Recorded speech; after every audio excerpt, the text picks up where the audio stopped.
serás notificado por la entidad financiera a través de mensaje de texto cuando recibas el dinero en ella. Tercero, si no tienes una cuenta, recibirás un mensaje de texto con indicaciones de la entidad financiera encargada de entregarte el dinero para abrirla. En las 24 horas siguientes a la apertura de la cuenta recibirás el dinero. Si tienes un celular básico, podrás abrirla y manejarla sin necesidad de tener datos. Si tienes un celular inteligente, baja la aplicación de tu entidad financiera desde la tienda de descargas del celular. Así como tú estás seguro en tu casa, tu dinero está seguro en tu cuenta. No hay lugar como el hogar para sentirse seguro. Una cuenta en tu celular te permite hacer transacciones desde casa. Desde la Universidad Militar Nueva Granada, en Bogotá, Colombia, transmite UMNG Radio. UMNG Radio. Una emisora alternativa, cultural e independiente. Desde la Universidad Militar Nueva Granada. Esta es UMNG Radio.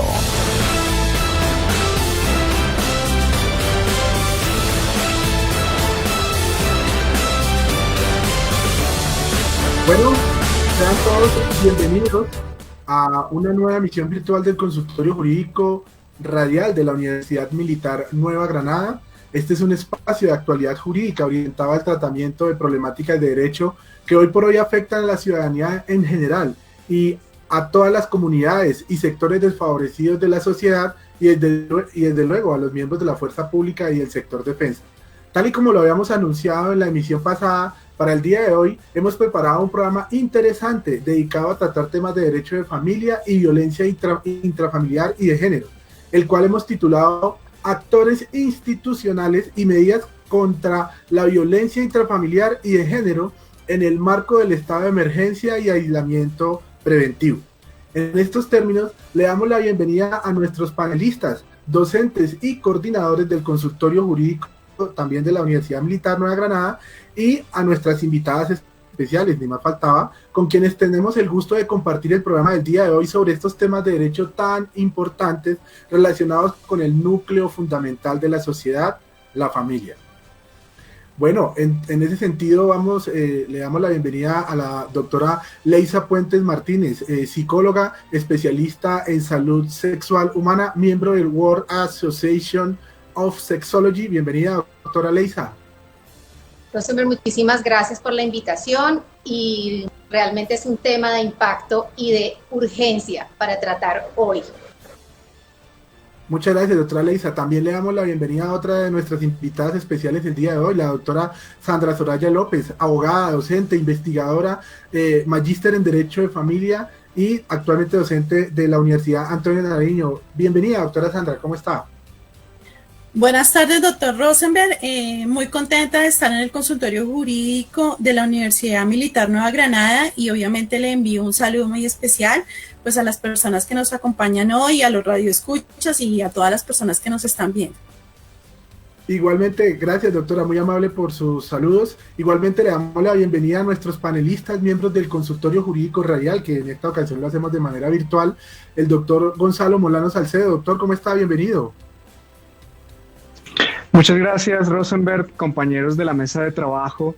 Es un placer estar acompañándolos en un día como hoy. Quisiera aprovechar la presentación inicial para enviarle un saludo muy especial en el Día de la Enfermería a todas nuestras enfermeras y enfermeros que cumplen una labor fundamental a lo largo y ancho de nuestro país. Esa labor de entrega social, de entrega para proteger al paciente, tanto nuestras enfermeras y enfermeros del Hospital Militar Central como de todos los hospitales y clínicas privadas y públicas de nuestro país. Una gran felicitación y un agradecimiento de todo corazón por esa labor tan importante que realizan con todos nosotros en una época como la que atravesamos. Muchas gracias, doctor Gonzalo, muy amable. Importante entonces tener en cuenta el Día de la Enfermería. Bueno, también le damos la bienvenida al doctor Gilibert Pacheco, miembro activo del Consultorio Jurídico de la Universidad Militar. Doctor Pacheco, ¿cómo está? Bienvenido. Muy buenas tardes, muchísimas gracias por la bienvenida. Quisiera darle también la bienvenida a nuestros panelistas y a las personas que el día de hoy nos acompañan. Igualmente me uno al saludo para todas las personas que ejercen esa bella profesión de enfermería y que apoyan a todos los procesos médicos, asistenciales y paliativos para toda la población vulnerable de Colombia. Muchas gracias, doctor Pacheco. Y también finalmente le damos la bienvenida a María Paula Torres Urbina, estudiante de últimos semestres de la Universidad Militar. María Paula, ¿cómo estás? Buenas tardes. Buenas tardes, doctor Rosenberg, a nuestras invitadas, sí, a toda la mesa de trabajo, por supuesto, los gracias, María Paula. Oyentes, extenderles pues la bienvenida, que se mantengan siempre conectados e informados, pues siempre está el consultorio prestos a colaborarles y a responder todas las inquietudes que surjan con ocasión a la emergencia. Muy amable, María Paula. Entonces, de esa forma le damos la bienvenida también, y más faltaba a toda nuestra amable audiencia que nos sintoniza y nos acompaña desde la virtualidad a través de las redes sociales y demás medios de difusión en todos los rincones de Colombia y América Latina, y pues en nuestro precioso horario vespertino, y más faltaba todos los días martes a partir de la 1 de la tarde a través de la página de Facebook de UMNG Radio.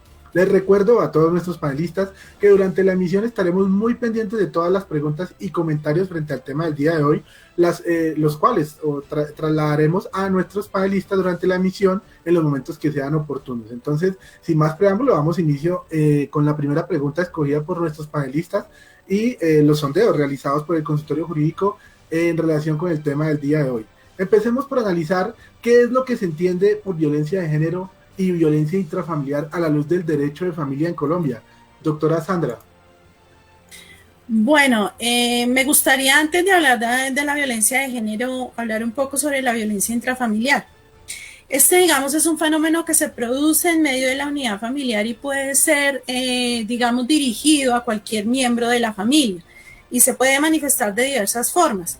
Por ejemplo, la violencia física, que puede ser, digamos, a través de una acción como golpes, mordeduras, zarandeos, y también, digamos, que se puede presentar por omisión cuando, por ejemplo, falto al deber de cuidado que tengo, por ejemplo, con mis hijos y los dejo sin alimentos, los encierro en un cuarto oscuro. La violencia intrafamiliar también se puede manifestar, por ejemplo, a través de la violencia emocional o psicológica. Entonces se puede generar insultos, burlas, se desmerita digamos, las labores de uno de los miembros de la familia, se le dice, por ejemplo, usted no sirve para nada, usted no hace nada bien. También se puede presentar la violencia sexual, que es básicamente un ejercicio arbitrario, digamos, del agresor hacia la víctima, donde la mujer puede ser forzada a tener relaciones sexuales con su compañero o cónyuge, o también se presenta, pues, en una grave medida el abuso sexual contra menores de 14 años. También se puede presentar la violencia económica, pues que gira en torno al patrimonio, entonces se exige, por ejemplo, el dinero que gana uno de los miembros de la familia, o simplemente no se le permite trabajar a la mujer porque tiene que cuidar los hijos, o se exige, por ejemplo, sexo a cambio de dinero. Entonces, si usted quiere que yo le dé, digamos, para los alimentos, entonces tiene que acostarse conmigo. En ese entendido, entonces, como les decía, se puede presentar o se puede generar a cualquier miembro de la familia. Entonces pueden ser a los menores de edad, a los niños, niñas o adolescentes, o a un adulto mayor, o a una persona con discapacidad, ¿sí? De pronto, personas que se encuentran en una situación de vulnerabilidad. La violencia de género ya básicamente se presenta, digamos, a un conjunto de personas que tienen características comunes. Entonces se puede entender, por ejemplo, la violencia generada a las mujeres, a las niñas, a las mujeres trans, por el solo hecho de representar lo femenino. Entonces se subvalora lo masculino y se desmerita lo femenino, y pues hay contextos donde se agrava. Por ejemplo, la mujer que es indígena o la niña que tiene una discapacidad. Ya digamos lo máximo, digamos en la escala o en el ciclo de la violencia es cuando ya se presenta el feminicidio, que básicamente ya es por el género, aunque la violencia intrafamiliar también hablamos de feminicidio, sin lugar a dudas, y pues se puede presentar por un miembro de la familia, alguien de su círculo muy íntimo o muy, digamos, del círculo de la víctima, o por un agresor externo. Muchas gracias, doctora Sandra. Sin duda alguna hay cualquier cantidad de temas y conceptos aquí de suma importancia en el marco de lo que constituye la violencia intrafamiliar. Y sin lugar a dudas, todas aquellas conductas que pueden suponer atentado en contra de los integrantes de ese núcleo que pues no solamente por acción sino también por omisión pueden verse enfrentados o inmersos en una circunstancia de violencia intrafamiliar. Pero en ese sentido, ¿cuáles serían los derechos que las personas que son integrantes de ese núcleo familiar y que son víctimas de violencia intrafamiliar podrían hacer uso, o de qué derechos disponen en el marco del ordenamiento colombiano, doctora Sandra? Bueno, los derechos que tienen las víctimas son variados. Entonces, por ejemplo, hay una amplia normatividad que habla acerca de los derechos. Básicamente, tienen derecho a recibir una atención integral, asesoría jurídica, asistencia legal, asistencia médica. Digamos que también tienen derecho a dar un consentimiento informado en casos, digamos, de que se tenga que hacer exámenes médicos legales, por ejemplo, cuando se presenta la violencia sexual. También tienen derecho a una información clara y veraz acerca de todo el procedimiento que se va a realizar. También tienen derecho a la reserva, ¿sí?, de su identidad, a acceder a todos los mecanismos de protección digamos, para la mujer y para sus hijos. Tienen derecho a la verdad, a la justicia y la reparación. También tienen derecho a que se les estabilice su situación, obviamente en los términos de la ley, o a decidir voluntariamente, por ejemplo, si quieren confrontar al agresor, ¿sí? En cualquiera, digamos, de los ámbitos, ¿sí? En un procedimiento administrativo, en un procedimiento jurídico o en cualquier tipo de procedimiento. Entonces, básicamente, como les decía, esto está en las normas. En algunas de ellas puede ser la ley 1360 del 97, la ley 906 del 2004 o la ley 1257 del 2008, por nombrar algunas. De acuerdo, doctora. Sin lugar a dudas, existen circunstancias muy concretas en las que las víctimas también se ven presionadas o se ven reducidas por una actitud o una acción dominante. La situación que se vive en la actualidad con respecto a la violencia intrafamiliar en Colombia, y aquí tengo a la mano unas estadísticas, si me permiten, les voy a poner en contexto un poco lo que ha sido la violencia, y no solamente contra cualquiera de los integrantes, sino de manera particular contra la mujer. Por ejemplo, en una publicación que de manera periódica hace Medicina Legal, informa que de enero a febrero del 2018, comparando con las cifras de enero y febrero de 2019, en cuanto a lo que corresponde a violencia fatal contra la mujer, se presentaron datos de suicidio del orden de 60 personas para el periodo de enero-febrero de 2018 y 149 homicidios contra la mujer en el mismo periodo de ese año. En cambio, de enero a febrero del 2019 se presentaron 81 suicidios, algo así como 21 suicidios más que en el mismo periodo del 2018 y 138 homicidios. Sigamos hablando entonces del tema relacionado con esas acciones y medidas para enfrentar el tema de violencia intrafamiliar y sobre todo en el contexto que estamos viviendo con relación a las medidas de emergencia. Doctora Sandra, ¿existen instrumentos realmente eficaces en Colombia y a nivel internacional que protejan a los integrantes del núcleo frente a actos de violencia? Es decir, ¿sí tenemos normas realmente vinculantes en ese sentido? Sí, claro, doctor Rosenberg, hay normas vinculantes, y de hecho hay mucha protección, digamos, mucha protección estatal en cuanto al tema de violencia intrafamiliar. Lo que pasa es que muchas veces se limita únicamente al tema de las comisarías de familia, pero prácticamente son muchos los actores institucionales involucrados. Vale la pena, digamos, también indicar que a nivel de tratados internacionales, de convenciones y demás, pues también hay una gran protección. Por ejemplo, para nombrar una, podría prácticamente decir acerca de la Convención de Belén do Pará, donde se buscó prevenir, sancionar y erradicar toda forma de violencia contra la mujer. Esta es del año 94. Y Colombia, digamos, ha aprobado estas convenciones, ¿sí? Incluso, por ejemplo, si en caso tal el Estado colombiano fallara, también se puede, digamos, acudir ante la Comisión Interamericana de Derechos Humanos, hacer una solicitud de manera individual, ¿sí? Y de hecho ellos les dan trámite. Entonces yo considero que sí hay, digamos, muchos mecanismos. El problema o lo que sucede es que la gente no sabe acceder a ellos. Entonces no saben que, por ejemplo, que si no hay una comisaría de familia, pues yo puedo ir a otro lugar. Cualquier actor institucional está en la obligación prácticamente de amparar y casi que restablecer los derechos de la víctima de violencia intrafamiliar.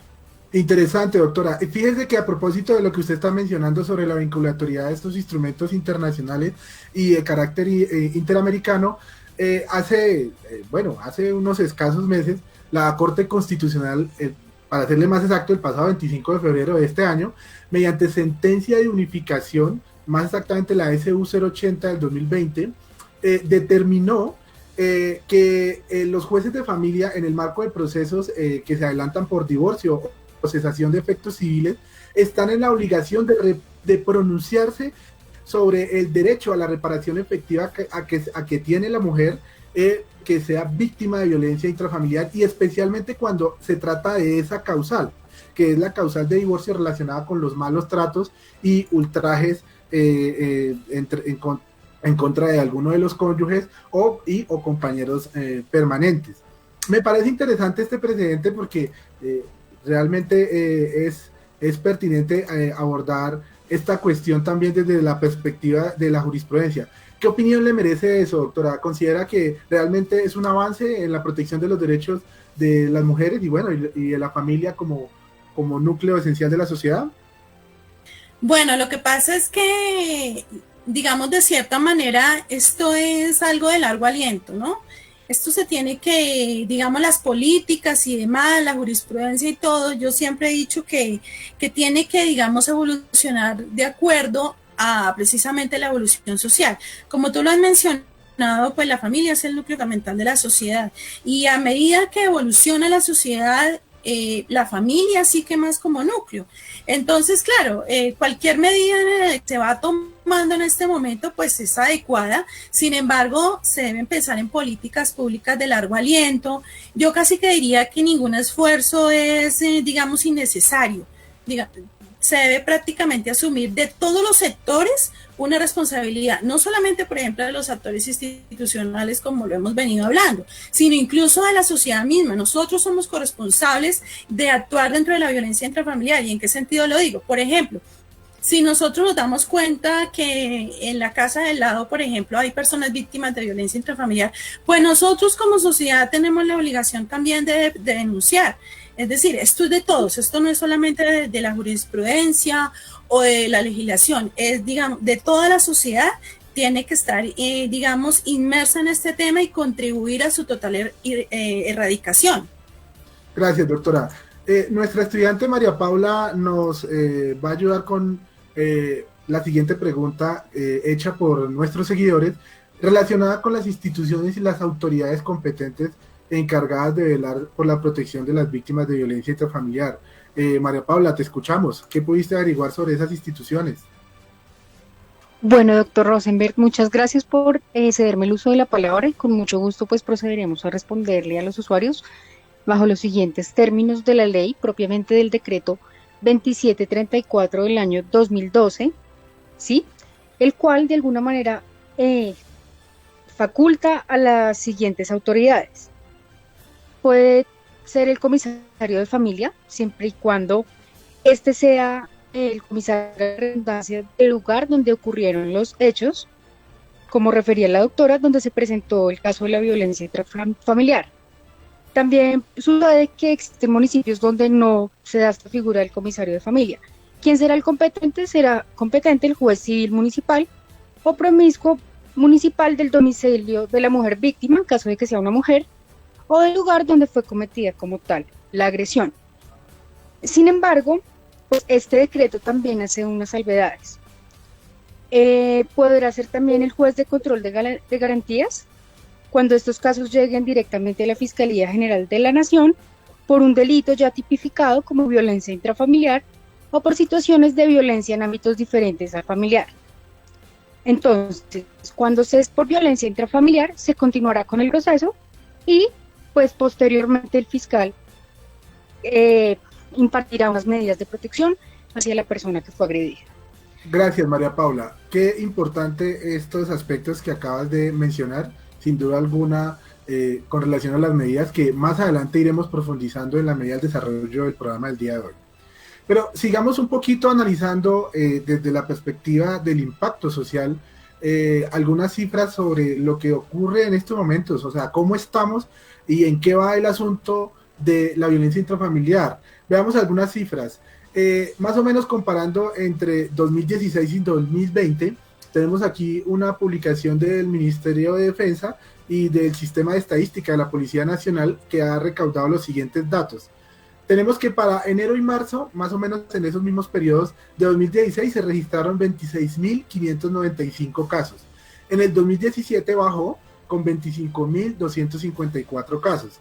En enero y marzo del 2018 se presentaron 26.205 casos y volvió a bajar, y esta vez de manera significativa, entre enero y marzo del 2019 con 23.568 casos. Sin embargo, vemos un repunte importante, y llamaría yo más bien preocupante, entre enero y marzo del 2020, que a lo que lleva corrido el año estamos alrededor de los 28.237 casos. Es decir, hay un aumento significativo y sin duda alguna preocupante, no solo para las autoridades, sino me imagino que es para todos una amenaza el hecho de que se hayan disparado los casos. Doctora Leisa Puentes, ¿qué opinión le merece eso? ¿Qué considera que pueda estar pasando que esté contribuyendo a aumentar preocupantemente estas cifras de violencia intrafamiliar, doctora Leisa? Bueno, Rosenberg, realmente lo que está ocurriendo es que estamos viviendo todos absolutamente en el planeta un momento de tensión, de presión emocional ante todo lo que está ocurriendo. Entonces vienen momentos de confusión profunda, de ansiedad por la perspectiva que se pueda tener de la situación, incertidumbre sobre todo respecto a lo que está ocurriendo y a lo que va a venir. Todo esto aunado a situaciones laborales, a tensión familiar, a todo lo que genera realmente el estar conviviendo las 24 horas de los 7 días de la semana bajo el mismo techo. Entonces, por supuesto, esto tiene un efecto psicológico en cada uno de los miembros de la familia y en los hogares donde habían ya de hecho conflictos anteriores o digamos manejos difíciles de temperamentos, pues se exacerban y es ahí donde empiezan los brotes de violencia, que si ya venían ocurriendo se van a agravar y en otros casos pues van a empezar a ocurrir. Y esa es la explicación a la última. Gracias, doctora Leisa. Importante su opinión profesional al respecto. La situación de violencia, los brotes de violencia intrafamiliar que también se están enfrentando, viviendo en la actualidad del país, no solamente ocurre a nivel distrital o a nivel departamental, también en los municipios aledaños, pero en ese sentido y en ese caso, ¿cómo pueden hacer las víctimas de violencia intrafamiliar para, digamos, qué sucede en esos municipios donde no hay autoridades? ¿Qué podemos decir frente a eso, doctor Gonzalo? ¿Qué opina al respecto? ¿Qué información tenemos? Bueno, muchas gracias, Rosenberg. Yo quisiera iniciar mi intervención haciendo una reflexión. A mí me parece que las cifras que usted presenta son preocupantes, pero creo que el tema de la violencia intrafamiliar, que es una problemática que escapa ser exclusiva del tema jurídico, por tratarse de una problemática de índole social que debe ser analizada de forma multidisciplinar, representa más allá que las cifras. Nosotros debemos evitar al máximo, como políticas públicas, como gestores o coadyuvantes en la gestión de políticas públicas a nivel nacional, tratar un poco de humanizar el discurso, porque las cifras son reveladoras, por supuesto, son impactantes, pero aquí la realidad debe ser personificada y debe reflejar precisamente el rostro de quienes están padeciendo esta situación. Y la primera pregunta que podría surgir allí antes que qué hacer en esos lugares donde no hay una presencia institucional, siendo ese, por supuesto, el primer problema, la falta de una presencia institucional robusta de parte del Estado, sería entender quiénes son víctimas de esa violencia intrafamiliar. Nosotros tenemos niños, niñas y adolescentes que son víctimas de violencia intrafamiliar, mujeres, hombres también, adultos mayores, personas en situación de discapacidad física o mental. Y en cada uno de estos aspectos, la forma en la que se irradia y en la forma en la que se manifiesta la violencia intrafamiliar, pues tiene un grado y una dimensión que es diferente, y la perspectiva que se debe analizar también es diferente. No es lo mismo la violencia a la que es sometida una persona que está totalmente absorbida por el poder y la fuerza del agresor, como sería el caso de un niño, o como sería el caso de una persona en situación de discapacidad, o inclusive de cualquier otro miembro de la familia, según el grado de dominación que ese agresor represente, que puede ser la misma mujer, un adulto en pleno uso de sus capacidades tanto físicas como mentales, pero también puede estar sometido a un estado de indefensión por cuenta de esa imposición de la fuerza del agresor. Entonces, este asunto de la violencia intrafamiliar tiene que mirarse de una manera mucho más completa, porque de nada nos sirve adelantar acciones aisladas.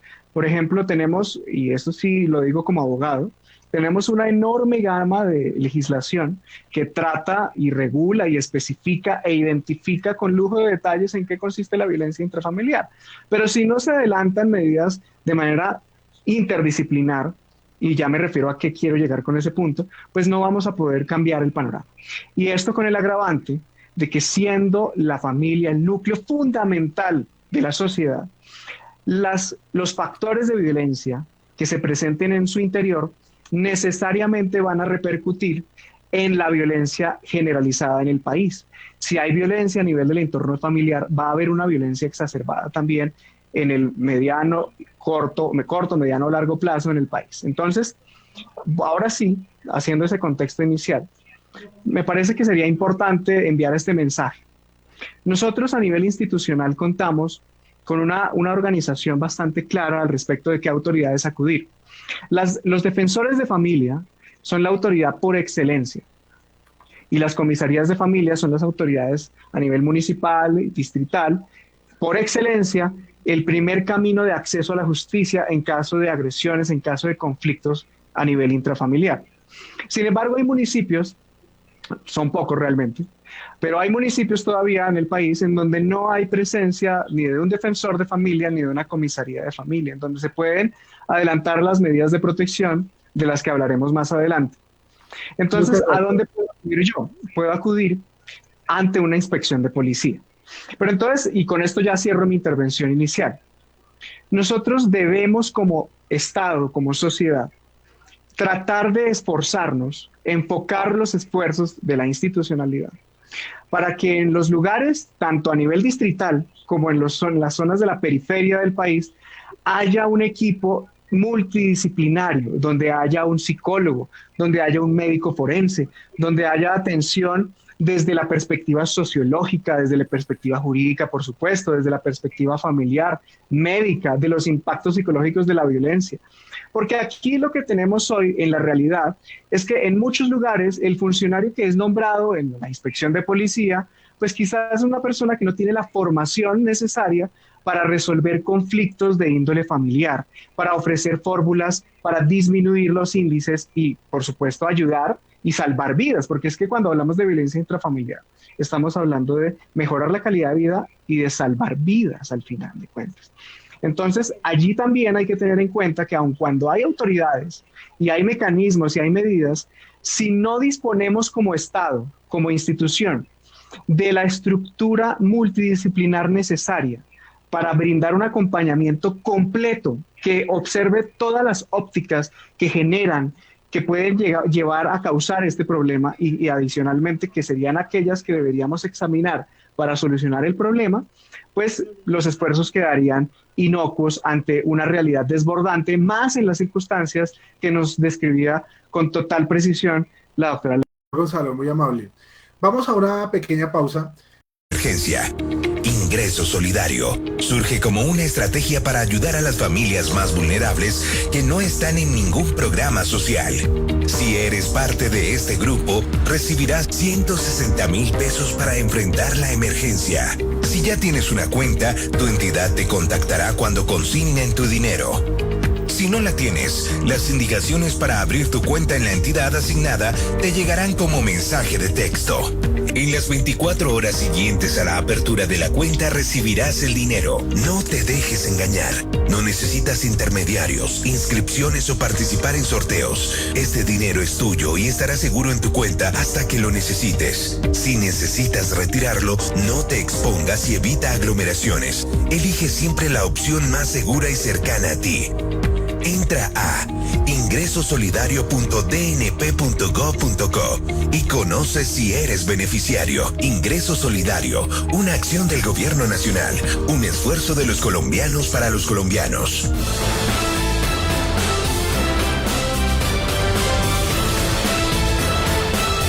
Bueno, estamos nuevamente de regreso al programa del día de hoy, relacionado precisamente con el tema de la violencia intrafamiliar y pues en el marco de este estado de emergencia que sin duda alguna pues a todos nos afecta. Hay una cantidad de cosas muy interesantes que están sucediendo ahorita en las redes sociales. Es maravillosa la participación de nuestra audiencia. Quisiéramos poder atender todas, pero pues de alguna manera le vamos a ir dando desarrollo y vamos a ir teniendo en cuenta las preguntas de nuestros amables oyentes. Aquí hay una intervención de Quique Hidalgo Lauyer. Dice, me parece que las cifras, aunque importantes, no deberían ser el tema principal de una emisión. Sugiero que se enfoquen en temas prácticos, que se oriente a la audiencia sobre casuística. Sin duda alguna, Quique, importante su aclaración. Este es un programa de actualidad jurídica. En realidad, buscamos cifras de actualidad con el propósito de dar un contexto a la situación, pero más como en aras de entender a cuál es esa población y cuál es el nivel de impacto que este tipo de circunstancias se presentan, pero sin duda alguna vamos a tener en cuenta su importante sugerencia, ni más faltaba. Esto es un espacio también democrático de participación para que todos puedan hacernos sus preguntas o hacernos enviarnos sus inquietudes. Hay otra pregunta por acá de otro de nuestros amables, de nuestra amable audiencia. Dice que ¿qué constituye la violencia intrafamiliar? Bueno, creo que eso ya lo refirió la doctora Sandra al principio del programa sobre el concepto de la violencia intrafamiliar. También le damos un saludo muy especial a nuestra decana, la doctora Margarita Martínez, quien a estas alturas del programa también se une a la emisión del consultorio jurídico radial y nuestra emisión virtual. Seguimos entonces con el orden del día y vamos ahora a hablar un poco, después de estas importantes reflexiones que nos hace el doctor Gonzalo sobre los actores institucionales en el ámbito municipal, vamos a hablar un poco de lo que son las medidas de protección. Pero antes de eso me gustaría caracterizar un poco más el concepto de violencia intrafamiliar, porque hay otras conductas que recientemente han sido falladas incluso por la Corte Constitucional mediante sentencias de tutela. Me permito, les leo alguna expresamente. La sala tercera de revisión de la Corte Constitucional mediante sentencia T032 del 30 de enero del 2020 concluyó que el abandono en una institución clínica de un pariente que se encuentre en situación de vulnerabilidad en razón de su estado de salud también constituye otra especie de violencia o conducta de violencia intrafamiliar. Ahí vemos un ejemplo muy reciente. También evidenciamos otra conducta como es la cohesión mediante sometimiento. Hace poco fue fallada por la Sala Penal de la Corte Suprema de Justicia, quien precisó que la violencia intrafamiliar también se configura en los casos en que el victimario fuerza la cohesión mediante sometimiento y dominación, lo cual vulnera sin lugar a dudas el bien jurídico de armonía y unidad familiar. Doctora Leiza, ¿algún comentario, alguna opinión al respecto de estas conductas? ¿Qué pueden conllevar a que las personas dentro de su núcleo familiar actúen de esa forma, doctora Leiza? Pues bueno, me voy a referir, esto tiene que ver mucho con el perfil psicológico del abusador o del maltratador. Entonces, no hay ningún estudio sustentado que demuestre que se requiere de una patología específica para que se desencadenen este tipo de conductas. Sin embargo, pues hay algunas patologías psicológicas que afectan, como son los casos de personas que sufren de esquizofrenia, de trastorno antisocial o de trastornos del control de los impulsos. Pero más allá de esta cantidad de trastornos que pueden enmarcar las conductas, Rosenberg, yo pienso que tiene mucho que ver el temperamento de la persona y sobre todo las conductas aprendidas, lo que haya, la forma en que este individuo, que es un maltratador, haya sido educado, si ha visto violencia en su casa. No, digamos que no es descabellado la premisa que dice que el hijo del maltratador será el maltratador del futuro, porque pues aprendemos por modelamiento. Sí, y también quisiera hacer una precisión relacionada con el tema de los tipos de violencia que estaban mencionando ahorita. Me gustaría dar como unos ejemplos más cotidianos, por llamarlo así, de las diferentes formas de violencia que la doctora ha mencionado. Y es, por ejemplo, cuando hay una presión sobre alguno de los miembros de la pareja viniendo del otro para acceder a tener encuentros sexuales que son obligatorios, sin consentimiento, cuando hay coacción en este punto, eso es violencia sexual. La violencia física, pues todo el mundo la puede ver, es evidente, hay lesiones, hay arañazos, hay mordiscos, lo que sea, y la psicológica tiene estas lesiones emocionales que, como bien tú lo señalabas en algún momento, pueden desencadenar ideación suicida, episodios depresivos, trastornos de la ansiedad. Más allá de eso, hay un tipo de violencia que es bastante usual y bastante desconocida también, y que es preciso tenerla en cuenta, que se llama violencia vicaria. Y esta es una violencia muy común porque hace referencia a la que es ejercida, esa violencia que es ejercida sobre los hijos con la intención de herir a la madre. Entonces, el abusador, este individuo, sabe que la madre va a ceder, va a callar, que va a mantener el silencio, no va a denunciar, va a renunciar a su parte del patrimonio, por ejemplo, lo que le corresponda según la demanda de él, en pro de proteger a sus hijos, bien sean de la pareja o en otros casos cuando son solamente de ella. Muchas gracias, doctora Leisa. Importante su intervención en relación con esas circunstancias psicológicas y sociales que se presentan a raíz de estos actos de violencia. Pero continuando entonces con el concepto de mecanismos o medidas de protección, realmente pues ya hemos hecho una especie de mapa en relación con los derechos que tienen las víctimas, pero veamos, adentrémonos un poco más al diseño procesal y procedimental y las normas que regulan estos aspectos en materia de medidas de protección. Doctor Gilibert, ¿qué son esas medidas de protección y cuándo son necesarias y cuál es el procedimiento para llevar a cabo su imposición? Doctor Gilibert, lo escuchamos. Hola, sí, muchísimas gracias. Bueno, quiero empezar la intervención señalando lo siguiente. Tenemos que tener muy claro, como la doctora inicialmente en esa intervención comenzaba a comentarnos, que hay una gran diferencia entre violencia de género y la violencia intrafamiliar. Es muy claro que tengamos en cuenta estos dos conceptos porque ellos se pueden derivar ciertos tipos de medidas y que las cuales son diferentes. Voy a enfocar especialmente en las medidas que se presenten, en las medidas que se adoptan en virtud del concepto de violencia intrafamiliar y no solamente en el concepto de violencia de género, toda vez que esas se pueden diferenciar de forma clara.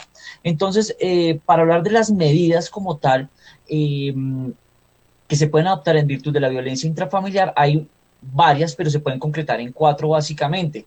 Estas son en el retiro del agresor del domicilio de la víctima, el impedimento de acoso a la víctima, la suspensión temporal de visitas y el inventario de bienes. Si uno ve las que están señaladas en la norma, ve que son mucho más y hay que atenderlas todas, pero ¿qué es muy importante acá? Que la medida como tal está enfocada es al tipo de violencia, la forma de violencia y adicionalmente el riesgo que presenta el agresor para seguir generando situaciones de violencia. ¿Por qué es importante esto?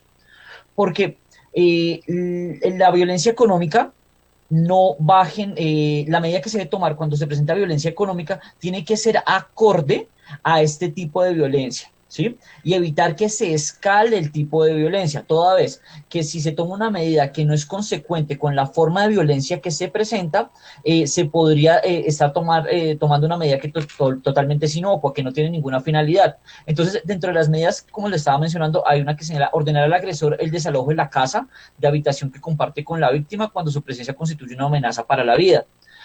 También tenemos la de ordenar al agresor abstenerse de penetrar en cualquier lugar donde se encuentre la víctima. ¿Cuál es la situación que se presenta, por ejemplo, en estas dos medidas que estoy señalando? Es la unidad familiar y adicionalmente el control que se debe presentar. Entonces había una pregunta muy, muy importante que usted formuló hace un rato, donde nos señalaba que cuáles son los actores institucionales y las autoridades competentes.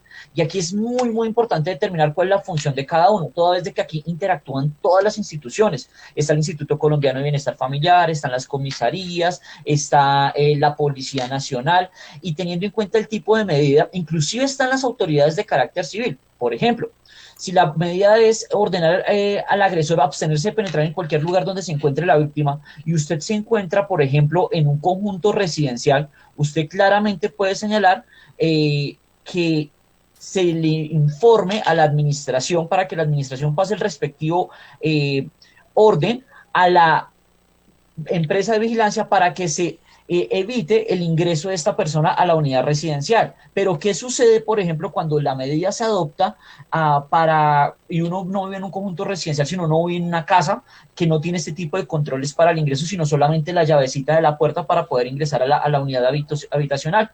Entonces aquí tenemos otra institución como por ejemplo la Policía Nacional, que es a quien debemos dirigirnos para que ellos conozcan la orden, la medida de protección que se ordenó, para evitar que se llegue a materializar el riesgo que se adopte con esta medida. Entonces, en medidas tenemos muchísimas, pero lo que le estaba señalando, se pueden resumir en esas 4 y va a depender del tipo de riesgo, del tipo, lo que se quiere proteger, que es básicamente evitar que se siga presentando la forma de violencia. Y como lo señalaban nuestros expertos panelistas el día de hoy, hay diferentes tipos de violencia. Entonces, cada una de estas medidas está diseñada para ellos. Gracias, doctor Gilibert. Muy puntual su intervención. Sin duda alguna, hay que recordarle también a nuestra audiencia que las conductas de violencia intrafamiliar no solamente se producen entre cónyuges o entre compañero y compañera permanente. Sin duda alguna, las conductas de violencia se dan en cualquier circunstancia en donde exista el concepto de familia. Y como ustedes bien saben, en un estado que además defiende el concepto de familia pluriétnico, y además defiende la concepción de las familias integradas por parejas del mismo sexo. Entonces, no solamente hablamos de conflictos de pareja, sino también de madre a hijo, de conflictos entre hermanos y cualquiera de los integrantes del núcleo familiar. Doctora Soraya, ¿qué otras medidas les podemos comentar a nuestros oyentes y a nuestros seguidores existen en cabeza de las comisarías de familia para velar por la protección de los derechos de quienes han sido víctimas de una conducta de violencia intrafamiliar? Doctora Soraya. Bueno, doctor, ya como lo nombraba el doctor Gilibert, pues hay varias medidas. De pronto, digamos, de las más garantistas podría ser obviamente sacar al agresor de la casa. También digamos que el agresor no puede estar en un lugar donde se encuentra la víctima. Prohibir que el agresor, por ejemplo, saque a los hijos menores de edad de la casa o que los esconda, también se puede ordenar. Se puede ordenar también medidas terapéuticas, es decir, que debe el agresor someterse a un tratamiento psicológico, pero además también, por ejemplo, que pague el tratamiento psicológico de la víctima, ¿no? También se puede, obviamente, pedir acompañamiento o el comisario ordena acompañamiento de la policía, bien sea para la víctima, por ejemplo, porque tiene miedo de ingresar a su lugar de domicilio o porque requiere trasladarse a otro lugar. También se ordena, digamos, de manera provisional, visitas, alimentos, custodia. También se puede suspender que el agresor tenga o porte armas, ¿sí? Obviamente en aras de evitar el feminicidio.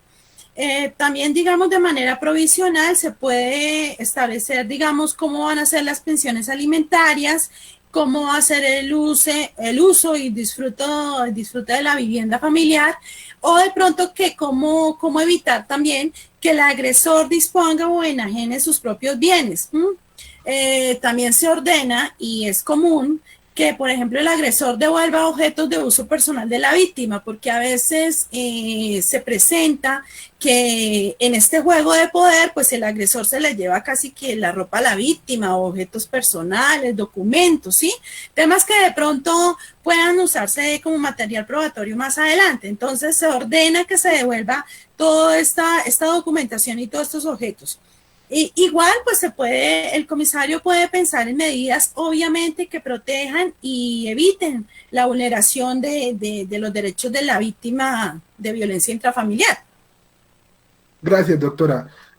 También hay que tener en cuenta, si me permite, doctora, el hecho de que los victimarios, como cualquier procedimiento y que esté sujeto además al debido proceso, cualquier procedimiento sancionatorio de las autoridades competentes, en el caso de las comisarías de familia en particular, pues también le da el espacio y la oportunidad procesal para que la persona que está siendo requerida por una conducta de violencia intrafamiliar se pueda defender, pueda también ser escuchado en una audiencia, presentar sus descargos, controvertir las decisiones que adopte la comisaría. ¿Es correcto, doctora Soraya? Sí, es correcto. Pues inicialmente el comisario tiene que obviamente establecer una medida de protección provisional antes de escuchar al agresor, digamos, para que se determine toda conducta agresiva y que obviamente se pueda desencadenar en un enlace fatal. Entonces, él posteriormente puede ser escuchado sus descargos, puede también proponer una fórmula para resarcir a la víctima y incluso puede solicitar pruebas. Ok, perfecto. Doctora Soraya, bueno, muy amable por su intervención. Tenemos, bueno, cualquier cantidad de preguntas acá a través de las redes sociales, pues hoy tenemos una audiencia masiva y les agradecemos a toda nuestra amable audiencia por acompañarnos el día de hoy con este programa tan interesante. Bueno, esperamos poder acompañar y resolver la gran cantidad de preguntas que nos están haciendo a través de las redes sociales. También recuerden que nos pueden seguir a través de Twitter y a través del correo electrónico consultoriojurídico.virtual@unimilitar.edu.co. Quienes tengan alguna inquietud, alguna problemática relacionadas con problemáticas de violencia intrafamiliar o cualquier cuestión jurídica que consideren deba ser estudiada por un profesional, estamos a la entera disposición de cualquiera de nuestros usuarios que quieran acompañarnos o que quieran visitar nuestro consultorio jurídico virtual al correo que les acabo de dar, también a través de las páginas de Facebook, y pues ahí presentar sus inquietudes. También tenemos nuestros estudiantes disponibles aún en medio de este estado de aislamiento preventivo. Uno de nuestros usuarios nos pregunta, a propósito de lo que les estoy mencionando, que si una víctima de violencia intrafamiliar puede acudir ¿a dónde? Al consultorio jurídico de la militar y buscar orientación y acompañamiento de la fiscalía, de las comisarías o inspecciones de policía. Bueno, le voy a dar la palabra al doctor Gonzalo, quien nos va a dar información al respecto, no sin antes agregar que también están disponibles para tales efectos la Defensoría del Pueblo a través de la página de la plataforma de la Defensoría del Pueblo habilita a través de el link de atención al ciudadano, les asigna una cita virtual. De momento, de manera transitoria, se está haciendo por los medios virtuales, y las víctimas que hayan sido ofendidas o afectadas por conductas de este tipo, pues pueden presentar ahí sus solicitudes para ser atendidas por un profesional. Doctor Gonzalo, ¿qué comentario o qué otra información le podemos brindar a nuestros usuarios del consultorio jurídico radial que se vean afectados por este tipo de conductas? Correcto. Bueno, Rosenberg y el oyente que manifiesta esta inquietud. Bueno, lo primero, antes de mencionar, en efecto, el consultorio podría brindarle una atención, aunque ya detallaremos en qué forma. Pero quisiera comenzar por mencionar que generalmente las víctimas de violencia intrafamiliar, por ejemplo, una mujer que es víctima de violencia física o psicológica de parte de su pareja o compañero permanente, tienen unas enormes dificultades por diferentes circunstancias que en el orden familiar y social existen y le impiden en muchas ocasiones, uno, saber inclusive o identificar que está expuesta a una violencia muchas veces, la persona no sabe inclusive que hay algún acto de violencia psicológica, que es violencia psicológica, y no lo reconoce. En otras tantas ocasiones sabe que existe un acto de violencia que ha venido incluso incrementando preocupantemente de parte del agresor, pero existe un temor reverencial hacia el agresor y que inclusive ese temor se exacerba en medio del confinamiento, lo que podría incluso en ocasiones hacer inocuas medidas como la que se propuso hace un momento, en el momento actual, como por ejemplo el hecho de retirar al agresor de la vivienda. ¿Cómo logramos nosotros lidiar allí y encontrar un equilibrio entre una medida de protección que eventualmente podría indicar que el agresor debe ser retirado del hogar cuando hay, por el otro lado, una medida de confinamiento obligatorio que lo impide? Entonces allí también hay otro grado de responsabilidad. Pero en resumen, la víctima tiene un terrible conflicto, un terrible impedimento para acceder a la justicia, para acceder a la protección. Incluso a veces hasta justifica a su agresor en medio de las dificultades. Entonces, lo primero que hay que entender allí es que hay diferentes formas en las que la ciudadanía puede defenderse. Por ejemplo, en el caso de Bogotá, yo les hablo de Bogotá puntualmente porque aquí es donde vivimos y aquí es donde está la Universidad Militar, pero me gustaría que a nivel nacional muchas de las medidas que se han tomado en Bogotá desde hace muchos años, y particularmente en lo reciente, se adoptaran. El primer paso es la creación de la línea púrpura. Entonces, hoy en Bogotá, las mujeres pueden comunicarse con la línea púrpura de la alcaldía, es una línea de WhatsApp, ahorita en el chat podemos dejar allí el número, y a través de esa línea ellos pueden recibir, estas víctimas, particularmente mujeres víctimas de violencia intrafamiliar, pueden recibir asesoría de un equipo que está conformado por médicos, por psicólogos, por abogados, para tratar de darle una orientación inicial y también obtener un apoyo y un respaldo emocional ante la situación a la que se está enfrentando.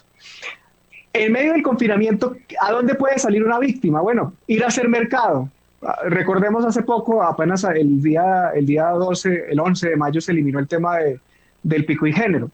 Entonces, la mujer que salía a hacer mercado, hay un convenio con Fenalco en donde todas estas tiendas de hard discount, me explico, de descuento alto como de Uno, como Ara, como Justo y Bueno, me perdonan el nombre acá, pero pues es importante que lo sepan, no es ningún tipo de promoción ni nada. Pueden ir a más de 600 locales comerciales de estas entidades que tienen un convenio con la Secretaría de la Mujer de Bogotá, en donde pueden solicitar el apoyo. Entonces usted va a hacer mercado y le manifiesta, allí va a haber un funcionario, básicamente habla con el cajero del lugar y le manifiesta que necesita ayuda por un tema de violencia intrafamiliar. Gracias al convenio que existe con la Alcaldía de Bogotá, se le puede brindar un apoyo y dar conocimiento por ese medio saliendo del hogar, porque muchas veces el problema es de cómo denunciar, cómo superar ese sometimiento de parte del agresor. Bien, esas serían las dos primeras alternativas. Sin embargo, hay que advertir que en este momento las comisarías de familia están operando en el país. ¿Por virtud de qué? Del decreto 531 y del más reciente decreto, que fue el que extendió la cuarentena, el decreto 636 del pasado sábado, del 7 de mayo, perdón. Este decreto establece que las comisarías de familia, como son un servicio esencial, por supuesto, deben prestar sus servicios, por supuesto, de manera presencial, siguiendo con todos los rigores en materia de bioseguridad. Son las comisarías de familia el primer filtro y acceso a la justicia en casos de violencia intrafamiliar. Ahora, ¿cómo le puede ayudar el consultorio jurídico de la Universidad Militar a las personas que estén en esta situación? Sea porque represente a sus hijos que están en situación de violencia o a un anciano, por ejemplo, que esté en una situación similar, o la misma víctima de violencia de género. Pueden comunicarse a los correos institucionales, porque aquí el tema es vital, el asunto de la confidencialidad. Este es el mayor temor y las entendemos y los entendemos a quienes estén en esta situación. Entonces nos pueden escribir a los correos institucionales que ya hemos dispuesto aquí. Uno de ellos, consultorio.jurídicoradial@unimilitar.edu.co. Allí nos pueden escribir y comentar los aspectos relacionados con su situación, nos pueden comentar sus preocupaciones y serán atendidos con la confidencialidad que requiere el caso. Porque aquí lo más preocupante es mantener esa reserva hasta que la autoridad pueda alcanzar un nivel de intervención. Y para cerrar, me gustaría ahorita dejarle una inquietud a nuestra psicóloga experta en estos temas para que nos diera una visión de cómo manejar estas restricciones que hoy tenemos en materia de confinamiento, para efectos de controlar un poco ese nivel de susceptibilidad, ese nivel de agresividad. ¿Qué estrategias podríamos nosotros recomendarles? Además, por supuesto, de las medidas de protección y de medidas institucionales que son fundamentales para efectos de prevenir, porque aquí la clave no solo está en castigar o adelantar procedimientos ya cuando las cosas sucedieron. Aquí también tenemos que trabajar en todos los frentes y el frente más importante es la prevención.